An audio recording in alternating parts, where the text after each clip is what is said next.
ছেলে হওয়া এত সহজ না, অনেক কিছু ঘুরে আমাদের মাথায়। সব তো তোমার বইলা বোঝানো যাবে না, তারপরও কিছু বলি শোনো। আমরা ছেলেরা বউর সামনে মার সাথে ভালো করে কথা বললে মার আঁচলে থাকা সন্তান, আবার মার সামনে বউর সাথে ভালো করে কথা বললে বউর গোলাম। নিজের ছেলে মেয়েদের যদি মারি আমাদের দয়া মায়া নাই, আর ওই ছেলে মেয়েদের যদি কিছু না বলি আশকারা দিতেছি। নিজের বউরে দিয়া যদি জব করাই সেই ক্ষেত্রে আমি বউর কামাই খাই, আর যদি বউরে দিয়া জব না করাই আমি সন্দেহ করি।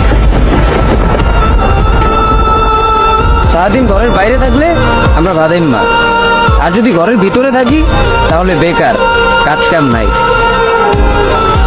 আর এই তোমাদের মেয়েদের গায়ে যদি আমরা ভুলেও টাচ করি না আমরা নির্যাতক, আর যদি তোমরা মেয়েরা আমাদের গায়ে হাত তুলো আমরা কাপুরুষ।